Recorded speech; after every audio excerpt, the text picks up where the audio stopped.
Nyakorom gajong machiegni kende okang' machiele kinde thuolo mar dakika 30 modong' gedoro mar mondo mi walose ahinya kotenre kod ng'anyo mabende kweth mar Azimio ochiko. Waseneno kweth kata mana mar Azimio mochiko ng'anyo kinde mosekalo lit ma osebiro kotenre kod ng'anyo makamago, ng'anyo mabende koro chik chin tich adek. Nyakorom gajwang' bende wadwaro mar mondo mi walose. Ang'eni jokedne ratiro mabende wantiere godo oseloso kotenre kod ng'anyo ma oseneno, hinyruok mopogore opogore mabende oseneno e ng'anyo maket kod mage.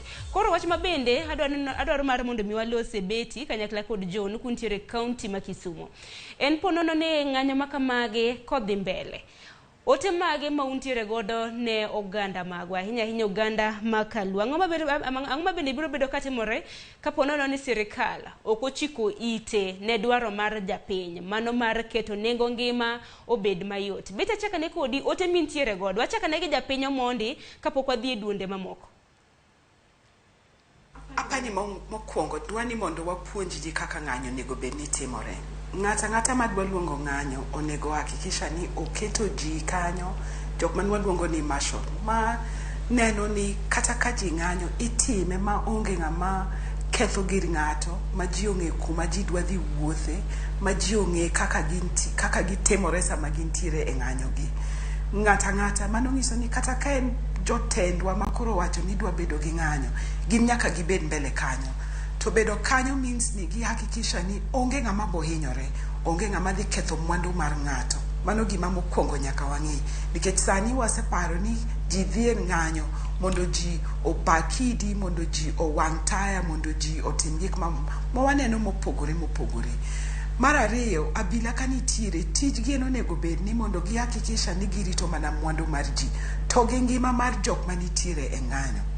Nikech ok inyal luongo ng'anyo to ikia kata kuma dhi chako wuothe, tikia ni ng'ama nitiere kanyo chal nade. Nyiso ni nyaka gimbe girang ni ng'ata manitiere kanyo kotimo gima rach, gine monego bed ni gimako ng'ato mondo gimi abila ni ng'ani ema ketho.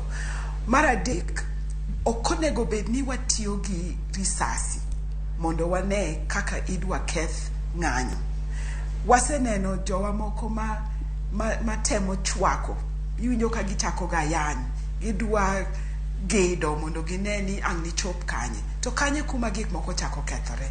Ka wadwa dhi ng'anyo to nego bed ni agenda ma wan godo no en agenda ma wahakikisha ni ng'ato owinjo, odonje, wacho mondo watiek wachno. Wachako samichake titieke samitimo, ji wuotho chakre kanye, ang'o ma ji bo wacho, gigo te onego bed ni nitiere kamoro ma ji osepango.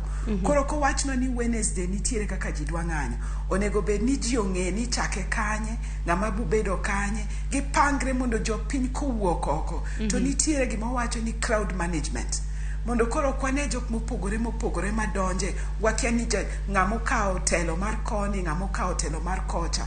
Emo mineno ka gik moko kethore wang'ayo, iyudo ka koro mwandu mek ji iketho. To jopiny onego bed ni ka giwuok ni gidhi ng'anyo, mane gima onego bed ni tero gi oko. Ketho mwandu mar ng'at ma hinyore kaka in ok bi konyo. Kanye kuma koro waneno ka ng'anyo chako kethore.